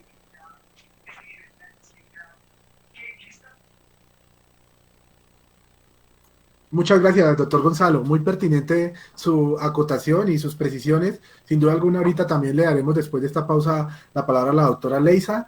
Les recordamos que el tema del día de hoy es actores institucionales y medidas contra la violencia intrafamiliar y de género en el marco del estado de emergencia y aislamiento preventivo. Este es el consultorio jurídico de la Universidad Militar Nueva Granada. Vamos a una pequeña pausa y ya regresamos. Conoce la amplia oferta educativa presencial y a distancia que te ofrece la Universidad Militar Nueva Granada. Economía, administración de empresas, relaciones internacionales y estudios políticos, ingeniería multimedia y muchos programas más. Universidad Militar Nueva Granada, la U, acreditada para todos. No hay razón para que te sientas solo en medio de la emergencia. Ingreso Solidario surge como una estrategia para ayudar a las familias más vulnerables que no están en ningún programa social. Si eres parte de este grupo, recibirás 160,000 pesos para enfrentar la emergencia. Si ya tienes una cuenta, tu entidad te contactará cuando consignen tu dinero. Si no la tienes, las indicaciones para abrir tu cuenta en la entidad asignada te llegarán como mensaje de texto. En las 24 horas siguientes a la apertura de la cuenta recibirás el dinero. No te dejes engañar. No necesitas intermediarios, inscripciones o participar en sorteos. Este dinero es tuyo y estará seguro en tu cuenta hasta que lo necesites. Si necesitas retirarlo, no te expongas y evita aglomeraciones. Elige siempre la opción más segura y cercana a ti. Entra a ingresosolidario.dnp.gov.co y conoce si eres beneficiario. Ingreso Solidario, una acción del Gobierno Nacional, un esfuerzo de los colombianos para los colombianos.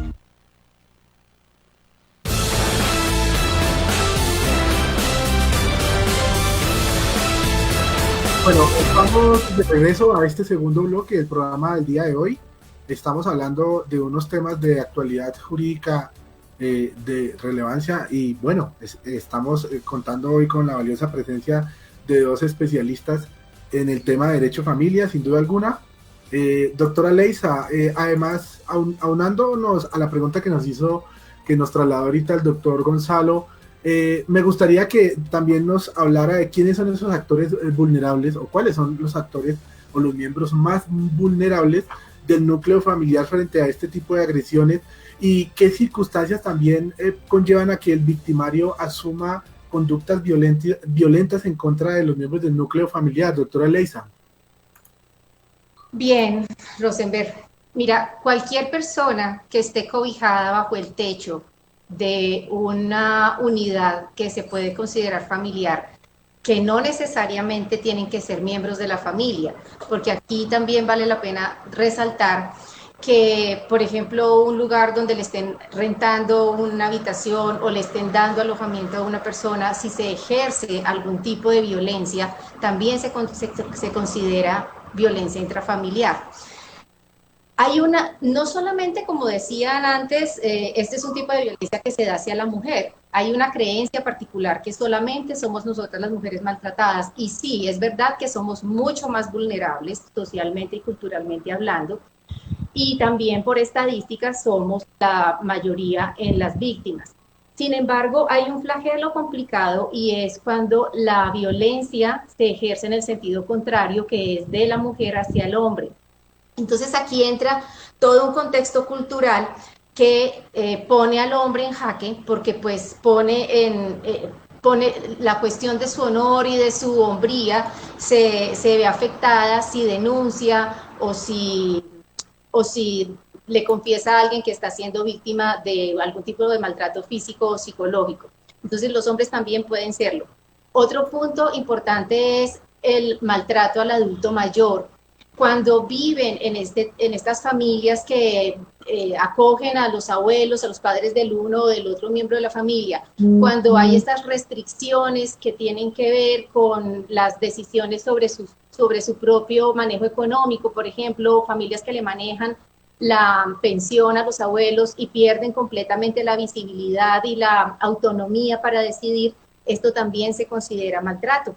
Y si vamos a hablar, por supuesto, de los niños, que también esto está a la orden del día, tendremos que decir que tienen unas consecuencias fatales a nivel psicológico a futuro.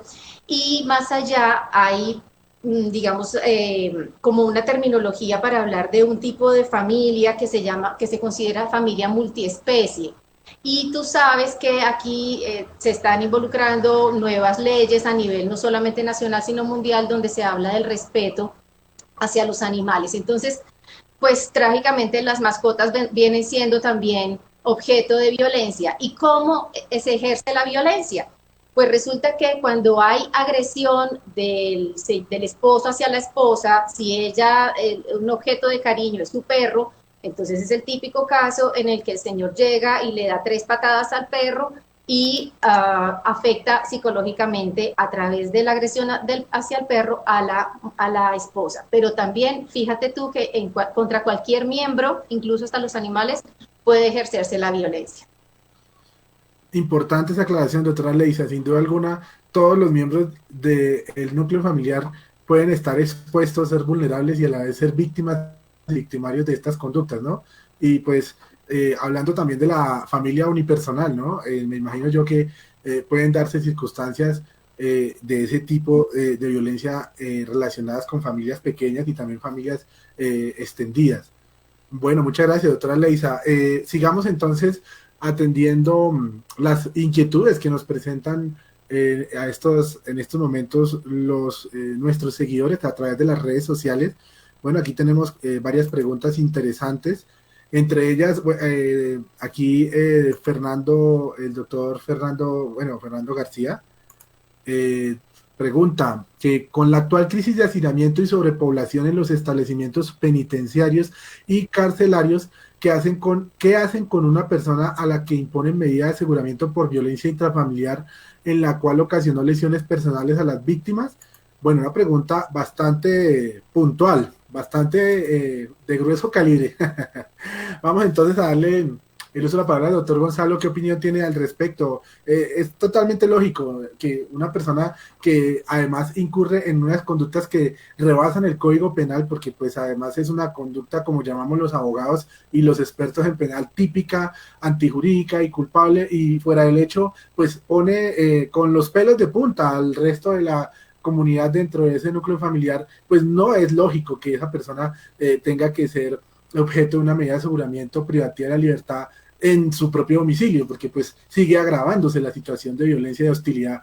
Doctor Gonzalo, ¿qué otras medidas podemos decir que se pueden adoptar o que tienen institucionalmente las autoridades para enfrentar ese tipo de casos debido al hacinamiento? Bueno, lo primero, para tratar de no desviarnos mucho del eje de la charla, es que las personas que pueden ser dirigidas a un lugar de reclusión, un establecimiento de reclusión, puede ser o bien sea porque ya fueron condenados por un juez a través de una sentencia que declaró su responsabilidad penal en la comisión de un delito, cualquiera que sea, en este caso violencia intrafamiliar, o que sean sujetos de una medida de aseguramiento, que no es una condena, sino es una medida de naturaleza preventiva, que busca evitar que la persona victimaria escape de la administración de justicia o incurra nuevamente en conductas agresivas, en el caso de la violencia intrafamiliar, o en otro caso obstruya el acceso a la justicia o interfiera en el tema relacionado con el acceso a pruebas o testimonios. Entonces, digamos que esa primera diferenciación es importante porque a las personas que están sometidas a una medida de aseguramiento preventiva, o sea, que no están condenadas, no se les puede mezclar en un mismo establecimiento, en el mismo espacio, con las personas que ya han sido condenadas o que fueron objetos a una sentencia condenatoria. Eso es lo primero. Ahora, sin lugar a dudas, la situación actual de confinamiento y particularmente de hacinamiento en las cárceles del país, que pues excede, básicamente estamos hablando de 125.000 reclusos actualmente, y que entre otras cosas fue el motivo por el cual el gobierno nacional adoptó la salida de cerca de 20.000 presos, que hasta ahora apenas no llevamos ni siquiera el 5% en lo que va corrido desde que el decreto entró en vigencia. Pues allí podríamos mencionar que en efecto estas medidas esta situación de hacinamiento podría dar lugar a que algunas personas pudieran salir de esos centros de reclusión.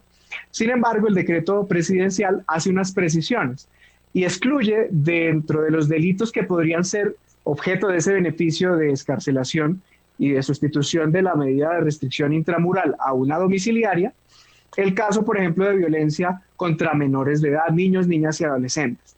O en el caso particular también de víctimas de violencia sexual, ese tampoco sería incluido en las personas que se beneficiarían, porque como usted muy bien lo dice, sería un despropósito llevar nuevamente ese agente de agresión de la cárcel al hogar. Pero en todo caso, le dejo allí la diferencia. Una cosa es la persona que está sometida a una medida preventiva y otra cosa es la persona que ya está pagando una pena ordenada en una sentencia judicial. Gracias, doctor Gonzalo, muy amable. Sin duda alguna, hay unos actores que tienen que ser pues frenados y limitados en sus acciones, en sus conductas, en sus comportamientos. Pero miremos también con detalle cuáles son esas consecuencias desde el punto de vista legal, sancionatorias, a las que se podría haber enfrentado, por ejemplo, una persona que incumple con una medida de protección. Doctor Gilibert, ¿qué información tenemos al respecto de esa inquietud? Hola, sí, bueno, muchas gracias. Mira, básicamente se tiene que seguir un proceso, se tiene que informar por parte de la víctima del incumplimiento de estas medidas que fueron adoptadas en su momento por el comisario de familia, y pues esto puede llevar a varias situaciones. Uno puede modificar la medida de protección, adicionándola y haciéndola más restrictiva. Dos, puede llegar al arresto, y tres, puede generar unas multas. Estas medidas tienen un proceso que debe ser llevado por parte del comisario de familia, porque es importante tener en cuenta, como mencionaban hace un rato, cuáles eran como el procedimiento. El procedimiento es: primero el comisario de familia tiene conocimiento cuando hay comisario de familia, toma una decisión después de que agota todo el proceso. Esto puede ir en grado de apelación ante el juez de familia, pero quien se encarga de verificar y de realizar el procedimiento señalado por incumplimiento es el comisario de familia, ¿sí? Y entonces él podrá determinar multas, arresto o modificar la medida de protección. Muy bien, doctor, muchas gracias. En la temática del día de hoy, sin duda alguna, vamos también a hacer precisión sobre las medidas que ha adoptado el gobierno. Incluso más adelante vamos a abordar un poco sobre las, digamos, medidas transitorias que en el marco del estado de emergencia el gobierno también ha adoptado a favor de los sujetos de derechos y a favor de las instituciones como las comisarías de familia o las entidades del bienestar familiar, el Instituto Colombiano del Bienestar Familiar, en lo que corresponde al restablecimiento de derechos a los menores de edad. Vamos por partes y seguimos entonces dándole espacio a nuestros amables seguidores que nos hacen preguntas, mejor dicho, a lo largo y a lo ancho de este programa. Aquí tenemos otra pregunta bien interesante. Morera Angelita, muchas gracias, Morera, por tu pregunta. Dice que en cuanto a los hombres que son víctimas de violencia psicológica por temor a burlas, no manifiestan su padecimiento, sin duda alguna, ¿qué alternativas se pueden tomar o de qué forma se puede abordar el tema? Bueno, esta pregunta yo se la pongo en contexto y se la traslado a las dos especialistas que nos acompañan. Primero, doctora Soraya, y luego la doctora Leisa, que nos complemente con esa pregunta. Doctora Soraya, ¿qué opina con respecto a la pregunta de nuestra seguidora? Bueno, sin lugar a dudas, debemos entender que la violencia intrafamiliar, pues, se puede dar a cualquier persona que esté dentro del núcleo familiar, tal y como lo decía la doctora Leisa, puede ser una persona que viva bajo nuestro mismo techo. Entonces, indudablemente los hombres también son objeto o sujeto más bien que donde se ve vulnerados sus derechos que al ser víctimas de violencia intrafamiliar. Lo que pasa es que pues venimos básicamente de conceptos de familia nuclear, donde siempre es un hombre, una mujer, y obviamente la mujer siempre ha sido más, digamos, ha sido la mayor víctima de la violencia intrafamiliar, pero no por esto quiere decir que en los hombres no se presente. Claro que sí. De hecho, todas las políticas, toda la normatividad y demás, pues está enfocada, pues uno trata de decirlo casi que a la mujer, pero si uno analiza ya de forma, de fondo, se puede deducir que también puede ser utilizada por un hombre. Pues básicamente, y siendo una sociedad un poco, digamos, machista, si se quiere, pues los hombres no denuncian precisamente por lo que tú dices, el temor a las burlas, porque van a decir, cómo se dejó pegar de la mujer y demás. Sin embargo, si ustedes recuerdan, en las medidas de protección, pues la persona tiene derecho a la reserva de su identidad, puede denunciar y no darse a conocer su nombre, puede darse, digamos, de cierta manera un acompañamiento psicológico y demás sin que salga al escarnio público. Pues obviamente no se presenta en igual medida que con las mujeres, pero sí es latente también este flagelo que se presenta, digamos, en el interior de la familia hacia los hombres.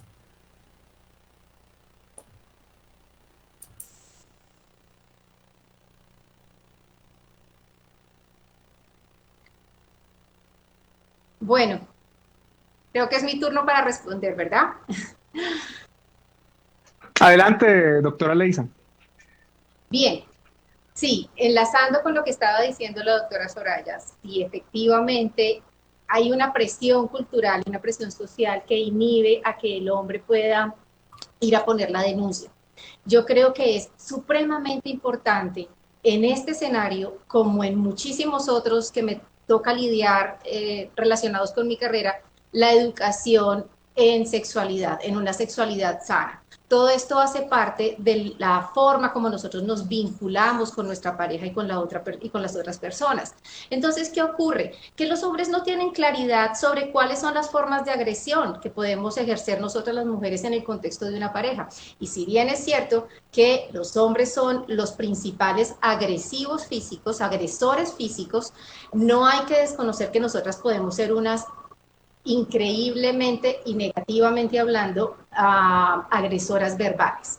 Entonces ahí empieza un maltrato psicológico cuando empieza la pareja a descalificar todo lo que el otro hace, a hacer juicios, a pormenorizar lo que aporta o lo que hace. No quiero pues ir más allá cuando también se presenta el caso opuesto, cuando es la esposa la que tiene un ingreso más alto y entonces da lugar a humillaciones y a maltratos a su pareja.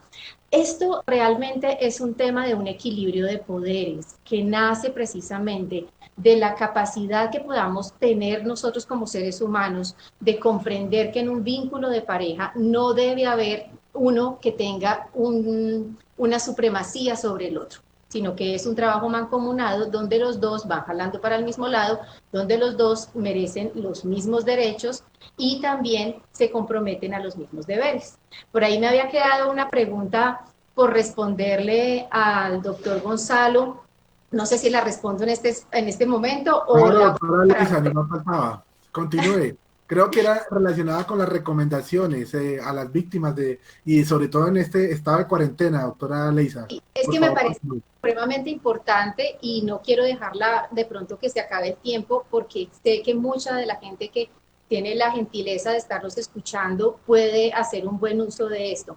Las personas que estén siendo víctimas en este momento de una violencia familiar, intrafamiliar, de cualquier índole de las que hemos mencionado acá, las recomendaciones que yo le haría son: primero, trate de mantener la mayor cantidad de contacto con familiares o amigos, o sea, mantenga canales de comunicación permeables, bien sea vía WhatsApp, por llamadas, como sea, para que usted mantenga al tanto a personas que estén fuera de su casa de la situación que usted está viviendo. Este es un juego, realmente, cuando hay maltrato. Tristemente, esto en psicología lo manejamos como una codependencia. ¿Por qué? Porque el maltratador necesita una víctima que se deje maltratar. Entonces, ambos, digamos que son responsables por una cosa o por la otra, por estar ubicados en cualquiera de los dos bandos. Entonces, hay que elaborar estrategias para las víctimas, elaborar estrategias desde la inteligencia y desde la capacidad de no perder el control a través del miedo, que es el principal, digamos, opresor en el momento en que la víctima debe tomar una decisión. Evitar propiciar situaciones que pongan en peligro o que pongan en estado de ira a la otra persona. ¿Para qué? Para poder ir elaborando la estrategia. ¿Qué es la estrategia? Es poder hacer la llamada a la línea púrpura de Bogotá o a la línea 155, que es la línea nacional, o a la línea 123, que es la línea de la policía, y a partir de ahí, pues ya seguir el curso que ahorita ustedes también lo acaban de mencionar. Pero de esta acción, el violentador no debe tener idea, porque uno de los momentos en los que el violentador se pone, o sea, tiene su cúspide de irascibilidad, es cuando la víctima dice, te voy a denunciar, te voy a abandonar, y ahí se puede abrir un espacio para que haya peligro de la vida. Entonces, a estas personas que de pronto están sufriendo de este flagelo, por favor, haga su estrategia en silencio, no lo advierta, sino que elabore su estrategia en silencio. Y como lo estaba diciendo ahorita la doctora Soraya, nosotros como ciudadanos, como vecinos, también somos agentes protectores. Entonces es importante que si escuchamos violencia en el apartamento de al lado, se puede hacer incluso una llamada anónima, dando la dirección y ya las autoridades tomarán las medidas pertinentes. Muchas gracias, doctora Leisa, muy puntual, muy asertiva y muy clara sus precisiones en torno a los aspectos sociológicos y psicológicos de la violencia intrafamiliar. Bueno, tenemos muchas preguntas de nuestros oyentes. Vamos a ir a una última pausa con la cual vamos a darle espacio al bloque final de nuestro programa del día de hoy.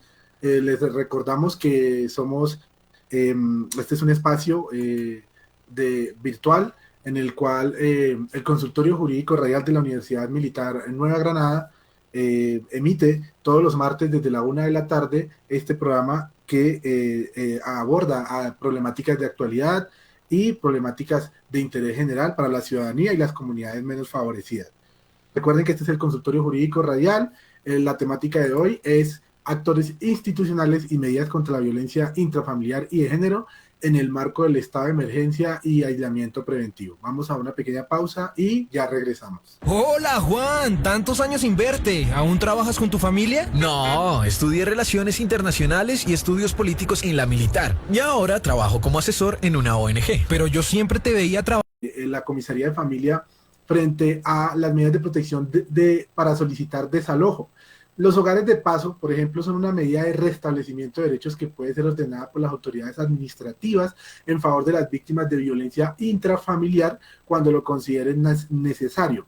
Ante una situación de este tipo en la que estén involucrados menores de edad y frente a la vulneración de sus derechos, corresponde al comisario de familia realizar la respectiva verificación de garantía de derechos, determinar y dar inicio al proceso administrativo de restablecimiento de derechos y tomar las medidas necesarias para su protección, indicó el Instituto del Bienestar Familiar en un concepto del año pasado, más o menos de octubre del 2019. Seguimos entonces con la temática del día de hoy y vamos a darle espacio a las preguntas finales. Bueno, con relación al tema de los derechos de los menores también es importante dar un espacio, sin duda alguna, que tenemos preparado para el día de hoy en nuestro programa, y es qué medidas especiales hay para proteger a los menores de edad, los adolescentes, los adultos mayores o las personas en situación de discapacidad. ¿Qué podemos decirle a eso a nuestros oyentes? Frente a eso a nuestros oyentes, doctora Soraya, ¿qué opina al respecto? Bueno, básicamente ante estas personas, digamos, incluso en este momento de la crisis que se está presentando, pues hay unas medidas especiales para este tipo de población vulnerable. Por ejemplo, en este momento no se pueden suspender las audiencias que se están realizando y que obviamente participan estas personas como los niños, niñas y adolescentes, los adultos mayores y también las mujeres. Entonces, de cierta manera, se está garantizando la atención de manera virtual y si no se puede virtual, entonces de manera presencial, obviamente con todas las garantías, digamos, de higiene, de protección, para que puedan acudir a estas diligencias. También, de cierta manera, se establece una protección, digamos, si tienen que ser trasladados del lugar donde se encuentran a un lugar seguro, porque a veces, de cierta manera, es mejor que estén fuera digamos, de la casa donde están siendo víctimas de violencia intrafamiliar. Entonces, en este estado de emergencia se está garantizando este traslado. Obviamente también digamos, de cierta manera, se garantiza el transporte, sí, también con toda la seguridad para los niños, niñas, adolescentes, mujeres y población mayor. Y pues en medio de la emergencia también es necesario o se pensó en adaptar lugares donde de manera excepcional se pueda realizar una atención presencial. Entonces, básicamente, digamos, no solamente se piensa en el contexto de la violencia intrafamiliar a cualquier miembro de la familia, sino a aquellos también, a los sujetos de especial protección, ¿sí? Y garantizarles, digamos, todo el sistema, garantizarle toda la protección y que se activen todas las rutas de acceso para garantizar y para restablecer sus derechos. Gracias, doctora Soraya, muy amable, muy precisa su intervención. Hay que agregar, entre otras cosas, que las medidas de restablecimiento para los menores de edad, esas medidas, digamos, tan importantes, tan especiales, también se dan en circunstancias en las que, por ejemplo, se evidencie desnutrición o abandono de los menores. Sobre todo, les comento mi experiencia como abogado defensor de la Defensoría del Pueblo, en donde son muy comunes casos de padres de familia de procedencia a veces incluso humilde, quienes manifiestan que el bienestar familiar está haciendo un abuso de sus derechos o del derecho a la familia por el hecho de que les haya sustraído al menor de edad a unos lugares especiales de protección. Pero estamos hablando precisamente de medidas de protección, de restablecimiento de derechos, o precisamente estamos hablando de medidas que buscan proteger esos derechos que han sido desconocidos del menor de edad, el derecho a su educación, a su desarrollo, a la dignidad humana, a unas condiciones que le permitan proyectarse y visibilizarse como ser humano. No sé qué opine frente a eso, doctora Soraya. Claro, se debe garantizar totalmente la protección a esta población, ¿sí?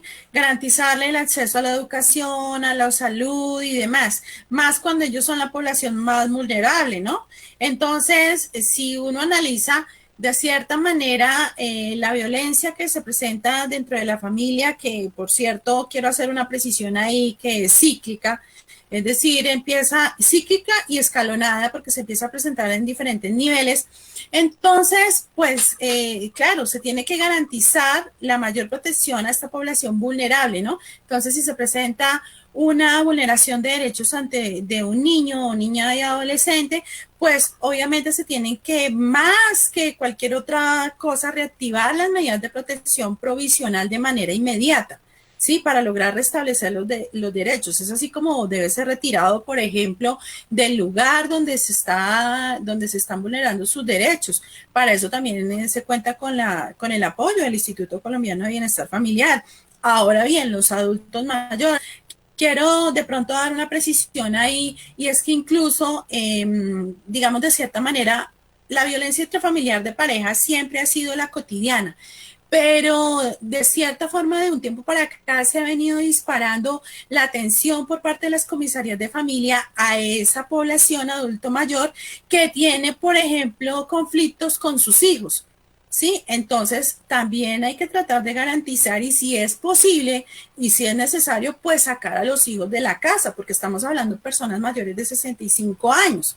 Entonces, todo esto se ha venido evidenciando, como lo dije al comienzo, la violencia también va escalonando, va evolucionando de acuerdo a cómo evoluciona la sociedad. Entonces, claro, hay que garantizar todas las medidas de protección, sobre todo a este grupo de especial protección. Sí, es correcto, doctora, muchas gracias. Recordémosles a nuestros oyentes y a nuestra amable audiencia, le doy la palabra a nuestra estudiante María Paula. ¿Cuáles han sido esas medidas que se están adoptando por parte del gobierno nacional para proteger a las víctimas o los miembros de la familia que son víctimas de violencia intrafamiliar, y de manera transitoria, cómo podemos hacer uso de esos mecanismos? María Paula. Bueno, gracias, doctor Rosenberg. Digamos que obedeciendo a todas las generalidades que las invitadas y los panelistas han a lo largo de la emisión transitado, podemos de alguna manera depurar, si se quiere, y aterrizar jurídicamente todos estos conocimientos con el decreto 460 del 2020. Este decreto se dictó, o bajo este decreto, se dictan las medidas, el servicio a cargo de las comisarías de familia, porque pues ya habíamos hablado anteriormente que son, digamos, el competente directo para poder dar pues la diligencia dentro del estado de emergencia económica, social y ecológica. Las comisarías, como bien también lo refería la doctora, van a seguir atendiendo de manera remota, obviamente también de manera presencial, y aunado a ello la Fiscalía también podrá disponer, por ejemplo, de la línea 122, que también pues ya habían anteriormente referido. La Policía Nacional también habilitó la línea 123. Al respecto también se pronunció la doctora Lina María Álvarez, la directora del Instituto Colombiano de Bienestar Familiar, donde también, sujetándose a dicho decreto, lo que pretende es hacer extensivas las medidas en cuanto se refuercen las garantías de las que deben, pues, de alguna manera permearse los niños, las niñas y las adolescentes, así como pues las defensorías de infancia y adolescencia y como tal de la familia en general. Se habilitaron unas líneas especiales, también ya lo mencionó la doctora anteriormente, la línea púrpura. No obstante, la Policía Nacional también, como les comentaba, pues la Fiscalía General de la Nación. Pero lo importante en este momento, y atendiendo, digamos, de alguna manera que la violencia también se suscita de manera, si se quiere, horizontal y vertical, lo que pretende el decreto en este momento es precisamente combatir de alguna manera ese virus, digamos, que es como tal la violencia.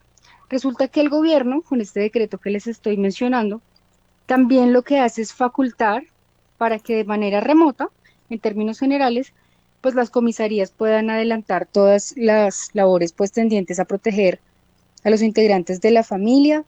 No obstante, también se refuerza como tal la prestación interrumpida de su servicio, y a su vez pues se extiende en términos generales a la comunidad para que se anime pues a denunciar, a contar los hechos. No obstante, también este decreto 460 en su artículo 2 propiamente también nos habla de la posibilidad de que se realice una audiencia de conciliación extrajudicial en derecho, y pues en casos donde no se cuente con medios tecnológicos para poder realizar la audiencia, pues realmente se podrá hacer de manera presencial sin ningún problema. Invita a la policía para que sea un poco más cuidadosa y, si se quiere, rigurosa respecto a las funciones que deben adelantar como policía judicial, y por supuesto se exhorta a toda la comunidad para que se creen campañas de prevención de la violencia intrafamiliar. No obstante, y para concluir, extiende también la obligatoriedad de las medidas, pues que independientemente de las instrucciones que se impartan, pues evidentemente girarán en torno a la protección de la familia y la garantía de todos sus integrantes.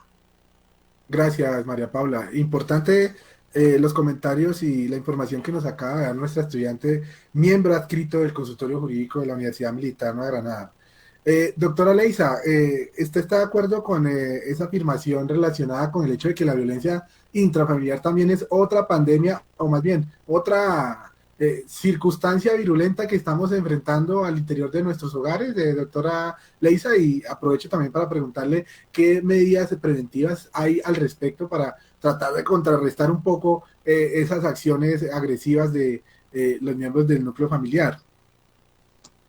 Sí, Rosenberg, como lo estaba diciendo María Paula, esto parece otro virus, y no lo digo yo ni lo estamos diciendo nosotros acá.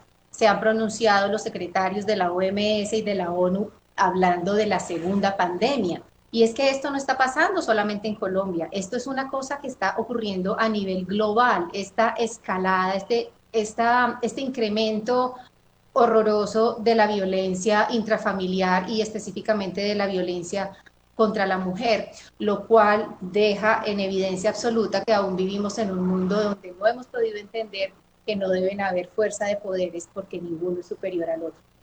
Me decías que las recomendaciones de pronto para prevención de la violencia, sí. Bueno, podemos estar mencionando que la principal forma de evitar que una sociedad tenga este tipo de brotes de violencia es la información, es entregar información confiable a todo el mundo desde siempre, desde los colegios.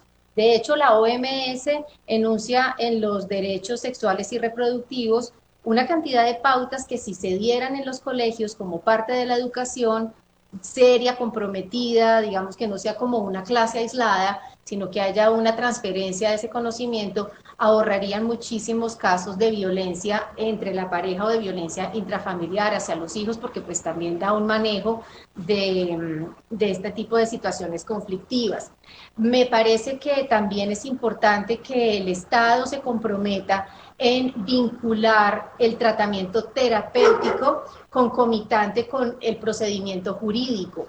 Aquí es importante resaltar que si bien es cierto, están las líneas de atención para las personas que son violentadas, una vez se consigue la bendición de que tomen el aliento, el valor de ir a poner la denuncia, el seguimiento no queda a lo largo del tiempo, sino que hay un seguimiento que es corto, a corto plazo. Y esto es contraproducente porque pone a la víctima en riesgo. Entonces, debería hacerse un seguimiento a largo plazo, como lo mencionó la doctora Soraya en algún momento de su intervención. Sí hay una obligatoriedad para que haya un manejo terapéutico, una educación terapéutica para el violentador y asimismo para la víctima. Pero esto no se da en todos los casos. Los violentadores no son, digamos, compelidos a que vayan obligatoriamente y entonces se queda el ente reproductor de la violencia replicándola en más escenarios. Así que me gustaría invitarlos también a que lean un documento que sacó la ONU en compañía con el gobierno de México, que se llama Guía para ayudarnos a crear espacios colaborativos. Y es un test para hombres. Entonces, qué interesante que lo puedan hacer. Es un test que formula preguntas para saber qué tanto estás comprometido tú con el trabajo doméstico en esta cuarentena. Vale la pena que lo hagamos en casa. Interesante, doctora Leiza. Me sumo a esa invitación. Muchas gracias. Por favor, ¿nos podría reiterar en dónde podemos acceder a ese documento tan interesante, doctora Leiza? Claro que sí, está en la red, lo googleas, se escribe Guía para ayudarnos a crear espacios colaborativos, es un documento de la ONU, puedes escribir ONU, México y Guía para ayudarnos a crear espacios colaborativos. Es muy interesante. Bueno, ahí tenemos una tarea muy importante de parte de la doctora Leiza. Muchas gracias, doctora Leiza. Bueno, ya dándole entonces espacio a esta fase final de nuestro programa del día de hoy, vamos a concluir con algunas de las preguntas. Bueno, tenemos muchas en realidad, quisiéramos poder atender todas, pero el tiempo es limitado en estos espacios. En tal sentido, pues vamos a continuar con las últimas inquietudes. No olviden a todos nuestros usuarios del Consultorio Jurídico Radial y a nuestros seguidores y a nuestra amable audiencia que nos pueden escribir sus consultas e inquietudes a través de la página UMNG Radio o a través del correo consultoriojurídico.virtual@unimilitar.edu.co. Y le voy a dar la palabra al doctor Gonzalo ya en esta fase final sobre el tema de las medidas y las facultades que tienen los jueces de familia dentro de esa línea institucional. Como ustedes se pueden dar cuenta, ya hablamos de las comisarías de familia, del Instituto de Bienestar Familiar, a través de sus diferentes dependencias, incluso hablamos de la Fiscalía General de la Nación y bueno, otros organismos que incluso hasta como la Procuraduría participan en este deber de proteger y velar por la integridad de la familia. Doctor Gonzalo, ¿qué medidas pueden adoptar los jueces de familia en contra de los victimarios que persisten en estas conductas y en qué circunstancias dichas conductas rebasan al ámbito penal? Sí, bueno, Rosenberg, hay que precisar que la actuación de los jueces de familia en materia de violencia intrafamiliar tiene una armonía institucional con el papel, el rol que juegan los defensores y comisarías de familia.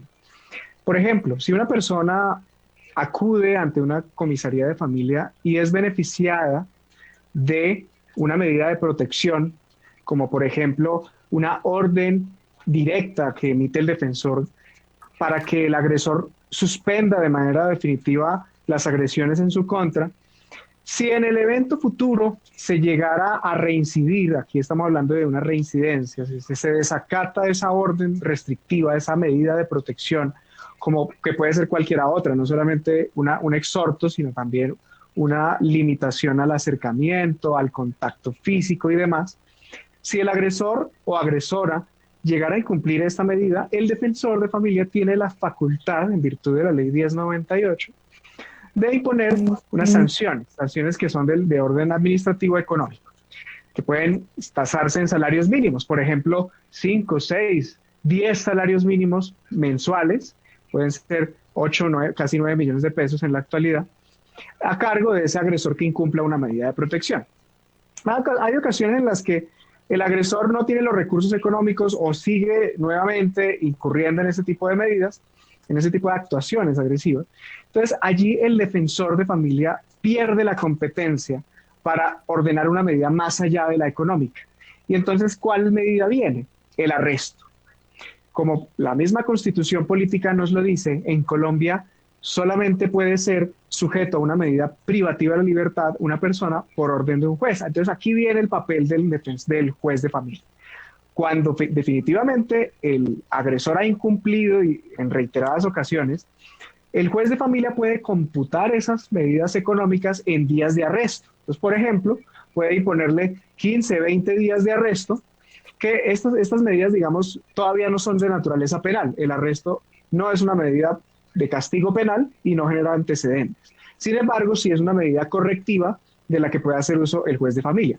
Ahora bien, si el juez de familia, el defensor de familia, el inspector de policía, la autoridad pública que sea, llega a encontrar, a determinar que los elementos que existen en los hechos del caso, que las conductas de agresión exceden de manera digamos, evidente, una situación manejable en el orden administrativo y ya se configura en un delito de violencia intrafamiliar en los términos del artículo 229 del Código Penal, que entre otras cosas, aquí les doy un dato extra, por virtud de la ley 1959 del año pasado, se amplió el conocimiento y la descripción de lo que constituye violencia intrafamiliar como delito, de manera muy, muy coincidente con esa descripción que nos daba la doctora Leisa. Pues allí se podría compulsar copias por la autoridad para que sea la Fiscalía General de la Nación la que investigue, porque es la Fiscalía General de la Nación quien tiene la acción penal, es decir, quien es la competente para llevar a juicio, primero investigando, recaudando pruebas y luego llevando a juicio al responsable de un delito tan grave como es la violencia intrafamiliar. Gracias. Entonces es fundamental allí la colaboración armónica entre las diferentes instituciones. Muy amable, doctor Gonzalo. Bueno, de esa forma vamos entonces a ir cerrando el programa. Sin duda alguna estamos un poquito pasados del tiempo, pero pues en medio de lo que nos inspira a realizar este programa tan interesante y con estos temas y con estos invitados tan especiales, sin duda alguna, vamos a hacer una ronda final. Vamos a darle a cada uno de nuestros invitados y panelistas 2 minutos para que hagan unas conclusiones ya para el cierre de este programa, agradeciendo, no sin antes agradecerle nuevamente por su presencia en este programa tan interesante como el que nos están permitiendo realizar el día de hoy. Por favor, doctora Soraya, ¿qué conclusiones y qué mensaje le podemos dar a nuestra audiencia con ocasión al programa del día de hoy? Doctora Soraya. Bueno, yo hago una invitación, digamos, a todas las personas que nos están escuchando y nos están viendo, que si son víctimas de violencia intrafamiliar, pues obviamente creen una red de apoyo. Tal y como lo decía la doctora Leisa, hay que estar rodeado de nuestro círculo más cercano. Hay que entender cuáles son los niveles de la violencia, ¿sí? Hay que identificarla. Entonces muchas veces se piensa que porque se tiene, digamos, una relación, entre comillas, de manera estable, entonces que se tiene que, digamos, permitir todo. Hay que analizar esos contextos y entender hasta qué punto estamos siendo objetos o víctimas de violencia intrafamiliar y cortar con ello. Nosotros podemos, los seres humanos, podemos cambiar nuestro chip y de cierta manera reinventar nuestras relaciones. Entender de pronto lo que les decía en algún momento, que la violencia es cíclica, que va a seguir aumentando, que llegado un momento, llegado un punto en que ya definitivamente no haya más, incluso se lo digo a algunas, digamos, de personas que asesoro, es posible pensar hasta en el feminicidio. Entonces todo esto se tiene que evitar de raíz. Esa es mi invitación, a que hagan uso de los canales institucionales, todo lo que ha dispuesto los actores, también, como lo decía el doctor Gonzalo, digamos, a buscar ayuda del consultorio jurídico y obviamente de todo lo que el Estado está, digamos, de todas las medidas que el Estado está proveyendo para que podamos obviamente evitar la violencia intrafamiliar. Muchas gracias, doctora Soraya. Doctora Leisa, ¿algunos comentarios finales en torno al tema del día de hoy? Sí, yo me uno a la invitación que hace Soraya a denunciar. Primero hay que decir que nadie merece ningún tipo de maltrato de los que hemos denunciado acá. Así que si tú estás siendo víctima de maltrato, con la misma fuerza que soportas, esa misma fuerza que te lleve a vencer el miedo y a ir a poner la denuncia y asumir que no tienes por qué dejarte involucrar en ese juego del dominador y del sometido. Por último, decir también que no hay estrato, no hay estrato. Yo digo, la una sufre en su mansión y la otra sufre en un inquilinato. Así que hay que mirar, identificar bien cuáles son estos tipos de violencia, porque se dan en las cosas más microscópicas y están dándose a cápsulas. Y por último, quedo a la orden a través de mi correo electrónico, Leisa, con i de punto y con s, leisatuxexóloga@gmail, para cualquier duda completamente gratuita. Estoy ofreciendo la orientación aquí en mi lugar donde vivo, en Bucaramanga y en Santander, pero ahora la hago extensiva a nivel nacional. Cualquier orientación psicológica que requieran, con el mayor gusto me pueden escribir y yo estaré encantada de orientar y responder esas preguntas. Gracias por la invitación y gracias a las personas que se mantuvieron durante todo el tiempo de esta charla, que se hizo extensiva, pero muy importante. Gracias, doctora Leisa. Doctora Soraya, ¿algún dato de contacto para nuestros seguidores que de pronto quieran acceder a una consulta o algún servicio directamente por intermedio suyo? Doctora Soraya. Claro que sí, doctor, pues tengo mi correo institucional, que es maestría.derecho.familia@uan.edu.co. Entonces, de cierta manera, ahí se pueden atender todas las inquietudes que hoy no se alcanzaron a resolver y claro que sí, me gustaría mucho poder estarlos orientando. Gracias, doctora Soraya. Doctor Gonzalo, ¿algunos comentarios finales ya para el cierre de este programa?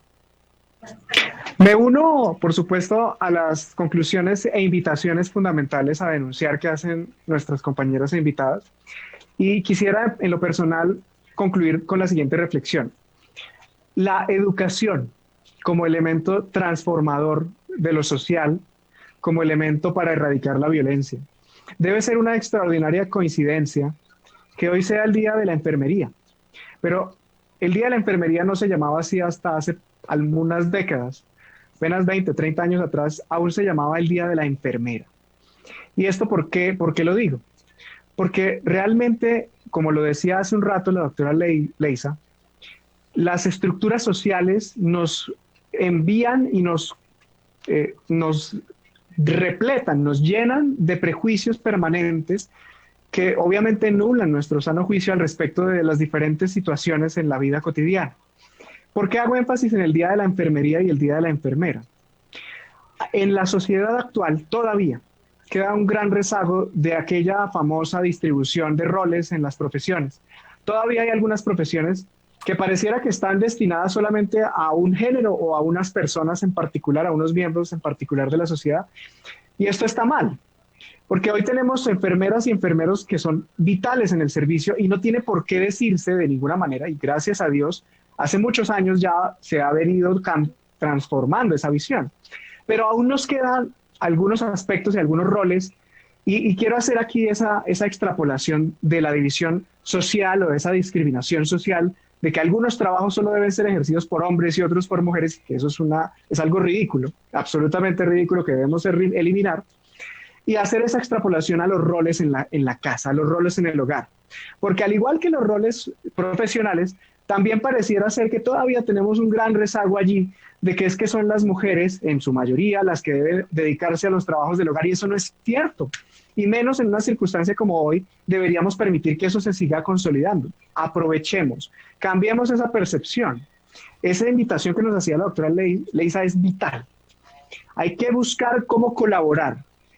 Y la educación es una estrategia vital para transformar esa visión antigua, esa visión completamente arcaica de los roles. Todos debemos aportar en la misma medida y todos podemos hacer y lograr la profesión que queramos, estar en el espectro que queramos, opinar en lo que queramos. Inclusive eso es una clase de violencia psicológica. El hecho de decirle a alguien, usted no puede hacer esto por X o Y razón relacionada con su género o con su identidad. No, hay que cambiar eso, y eso lo cambiamos con la educación. La educación es el primer y principal instrumento de transformación. Muchas gracias, doctor Gonzalo. Valiosa esa reflexión. Sin duda alguna, hay muchas formas en las que se puede dar o que puede dar lugar precisamente actos de violencia. Doctor Gilibert, algunas conclusiones finales, por favor, 2 minutos. Gracias. Bueno, muchísimas gracias. Parto de lo siguiente. Cuando uno analiza los objetivos de desarrollo, encuentra el objetivo de desarrollo número 4, y en este se habla concretamente del tema de la educación, y apunta a que la educación del futuro está enfocada a generar competencias en donde las personas interactúen de forma tal que reconozcan la diferencia y que tomen este factor de diferencia no como algo que nos desuna, sino por el contrario, algo que nos enriquece, algo que nos debe cohesionar. Y partiendo de ello, yo creo que la mejor solución que podemos tener para evitar la violencia de género es la educación, como señalaba el doctor Gonzalo, y es la educación desde el ejemplo. Toda aquella persona que sienta que ha sido maltratador o que ha sido maltratado, le está dando un ejemplo a sus hijos, le está dando un ejemplo a un sobrino, le está dando un ejemplo a su entorno de cosas que pueden ser toleradas o no pueden ser toleradas, de cosas que pueden formar la visión de cómo funcionamos como sociedad. Entonces, tengan presente eso para que sepan que cada acto que ustedes realizan y en donde pueden estar violentando a alguien, está formando a un posible violentador al futuro. Entonces, la recomendación que yo hago es, tenemos que construir entre todos esos canales en donde podamos cambiar esas visiones que generan mayor violencia hacia nuestros congéneres, hacia las personas con las que compartimos diariamente. La violencia no puede ser tolerada, la violencia no es la solución en un hogar, y hay una frase que recuerdo mucho de alguien que me dice que lo que se permite se repite. No podemos permitir la violencia, y la mejor forma es denunciando siempre. Gracias, doctor Gilibert. Bueno, y nuevamente entonces hago extensivos mis agradecimientos y de parte del programa de nuestras invitadas especiales. Muchas gracias, doctora Soraya. Muchas gracias, doctora Leisa. Aquí siempre serán bienvenidos. Los micrófonos del Consultorio Jurídico Radial siempre estarán abiertos. Me despido no sin antes informándoles a todos nuestros oyentes que la próxima emisión del próximo 19 de mayo, también a esta misma hora, desde la 1 de la tarde, vamos a abordar toda la temática relacionada con la protección al consumidor en tiempos de estado de emergencia, relacionado con todo lo que es el comercio electrónico, garantías, calidad, seguridad en la información. Los esperamos. Tenemos otros invitados especiales a quienes nos van a ayudar a aclarar algunas de las cuestiones que rodean ese tema en particular. Les agradecemos a todos por su asistencia. Muchas gracias a todos los seguidores. Muchas gracias a todos los panelistas. Y bueno, nos veremos en una próxima emisión. Feliz tarde para todos. Hasta luego. Muchas gracias.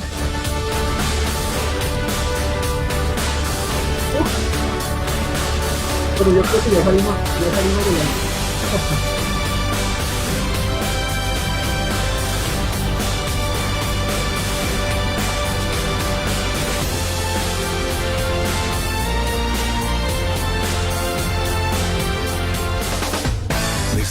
Universidad Militar Nueva Granada, en Bogotá, Colombia. Transmite UMNG Radio. UMNG Radio. Una emisora alternativa, cultural e independiente. Desde la Universidad Militar Nueva Granada. Esta es UMNG Radio. No hay razón para que te sientas solo en medio de la emergencia. Ingreso Solidario surge como una estrategia para ayudar a las familias más vulnerables que no están en ningún programa social. Si eres parte de este grupo, recibirás 160,000 pesos para enfrentar la emergencia. Si ya tienes una cuenta